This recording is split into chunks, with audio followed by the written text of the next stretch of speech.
Preview.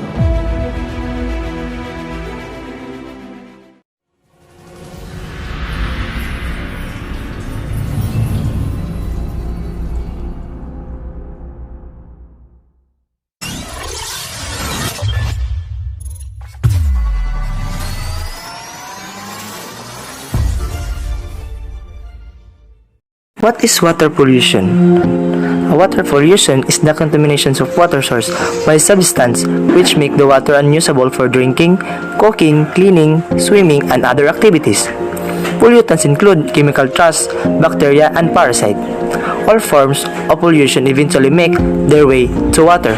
So in addition, water pollution is the contamination of water bodies, usually as a result of human activities, so that it negatively affects its uses. Water bodies include lakes, rivers, oceans, aquifers, reservoirs, and groundwater. Water pollution results when the contaminants are introduced into these water bodies. Water pollution effect on the environment.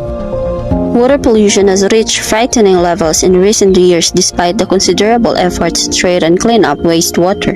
In fact, humans add 1.2 trillion gallons of untreated wastewater into water supply each year. In addition, 14 billion pounds of plastics are dumped into the ocean each year. If we continue polluting our planet with the same rhythm, 47% of people on Earth will struggle to find drinking water by 2050. Water pollution effect on human health and environment present serious threats on the future of humanity in our planet. Water pollution by chemicals and heavy metals. The contamination of water ecosystems by chemicals and heavy metals has a very harmful effect on the aquatic life. In fact, these contaminants are of an organism's lifespan and its ability to reproduce. In addition, these toxic elements make their way up to the food chain as predator eats prey. That's why it was reported that tuna and other big fish accumulate high quantity of toxins such as mercury. There are many examples of water contamination by different types of chemicals, and scientific publications are studying new cases every day. Water pollution by marine debris. Aquatic ecosystems are also threatened by solid waste such as plastic, metals, cigarettes, butts, and others. However, the principal solid pollutant of our water resources is plastic. In fact, 40,000 tons of plastics are currently floating on the ocean surface, and that represents 80% of all trash floating in the oceans, 46,000 pieces per square miles.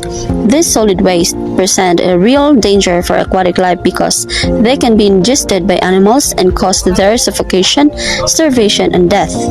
That's why the best option will be to reduce considerably our waste and to use other materials that are biodegradable and eco-friendly. The effect of ocean acidification on marine organisms. Ocean acidification is the decrease of pH of water surfaces due to the absorption of carbon emissions. Actually, seas absorb as much as a quarter of all man-made carbon emissions, and the problem is rapidly worsening. It's estimated that by the end of this century, if we keep pace with our current emissions practices, the surface water of the oceans could be nearly 150% more acidic than they are now. Marine ecosystems are deeply affected by this chemical alteration of water surfaces.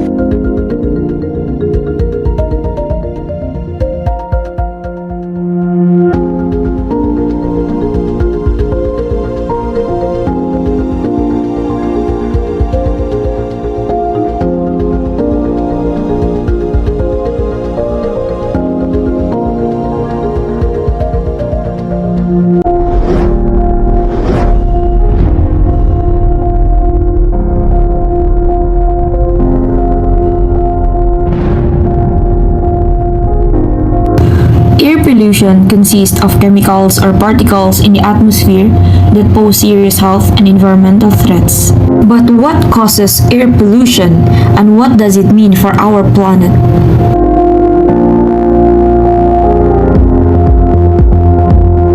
Some air pollution comes from natural sources, like volcanic eruptions, wildfires, or allergens, but most air pollution results from human activities, such as energy used in agriculture. There are different types of human-made air pollution. When we burn fossil fuels to reduce energy, they release greenhouse gases into the air. These emissions, such as carbon dioxide, methane, nitrous oxide, and fluorinated gases, trap heat from the sun in Earth's atmosphere, leading to a rise in global temperatures. This creates a cycle where air pollution contributes to climate change, and climate change creates higher temperature. In turn, higher temperatures intensify some types of air pollution. For example, climate change increases smog because it forms in the presence of high heat and increased levels of ultraviolet radiation. More frequent extreme weather such as flooding contributes to damp conditions and therefore to a rise in mold. Warmer weather also leads to longer pollen seasons and therefore more pollen production. Smog is a type of air pollution that reduces visibility and has serious health effects. Smog can be divided into two categories, sulfurous and photochemical. Sulfur smog is made up of chemical compounds called sulfur oxides. It occurs when burning sulfur-bearing fossil fuels such as coal. Photochemical smog, also called ground-level ozone, is a result of the reaction between sunlight and nitrogen oxides and volatile organic compounds. Nitrogen oxides come from car exhaust, coal power plants, and factory emissions. Volatile organic compounds are released from gasoline, paints, and many cleaning solvents. Smog not only creates a brown haze that reduces visibility, but also harms plants, irritates the eyes, and causes respiratory distress. Another category of air pollution is toxic pollutants. These are chemicals such as mercury, lead, dioxins, and benzene that are released during gas or coal combustion, waste incineration, or burning of gasoline. In addition to adverse environmental effects, toxic air pollution can cause serious health problems such as cancer, reproductive complications, and birth defects. While air pollution has many consequences for our planet, there are solutions. We can limit toxic pollutants, smog, and greenhouse gases by decreasing the use of fossil fuels such as in transportation, manufacturing, and electricity generation. Reducing air pollution not only contributes a cleaner environment and better human health, but can also slow the rate of global warming.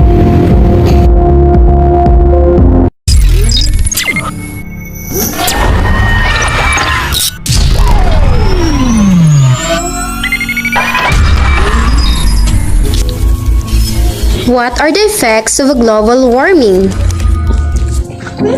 For 2.5 million years, the Earth's climate has fluctuated, cycling from ice ages to warmer periods, but in the last century, the planet's temperature has risen usually fast, about 1.2 to 1.4 degrees. Fahrenheit scientists believe it's human activity that's driving the temperatures of a process known as global warming.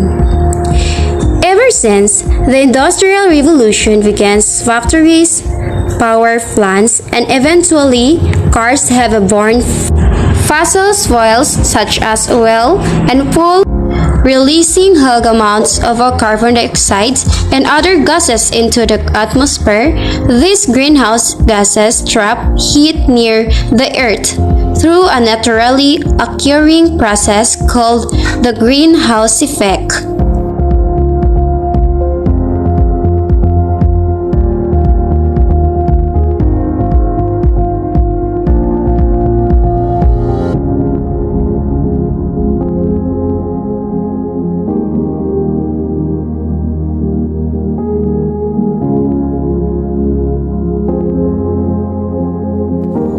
Others forecast rising sea levels, which could flood coastal areas around the world. Weather patterns could changing, making hurricanes more frequent. Severe droughts could become more common in warm areas, and species unable to adapt the changing conditions will face extinctions, although much as remains To be learn about global warming, many organizations advocate cutting greenhouse gas emissions to reduce the impact of a global warming.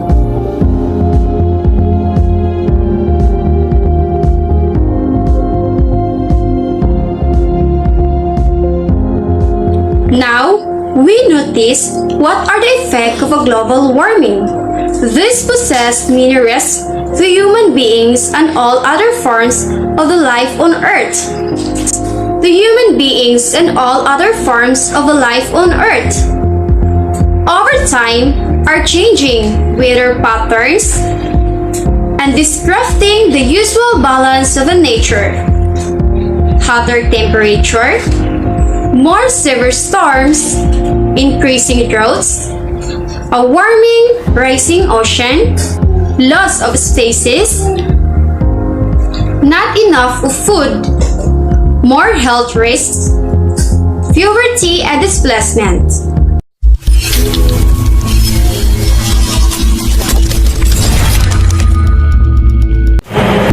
15 to 35 kilometers above Earth's surface, a gas called ozone surrounds the planet.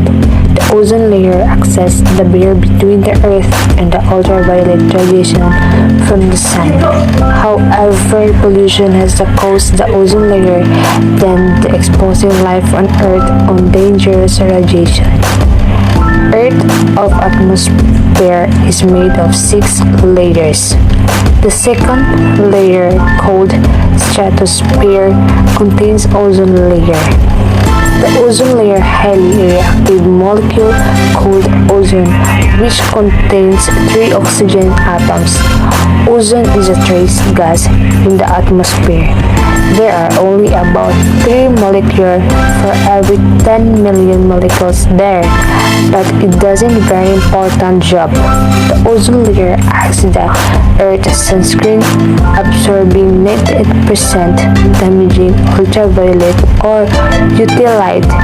But the ozone layer has got thinner chemicals called fluorocarbons, or CFCs, are primarily called branch ozone layer breakdown. The CFCs molecule contains elements carbon, chlorine, fluorine.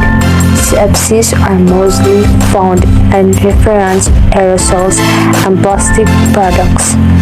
When CFCs are exposed ultraviolet rays in the atmosphere, they break down into the substances. They include chlorine. The chlorine reacts the oxygen atoms and ozone rips the parts of the ozone molecule.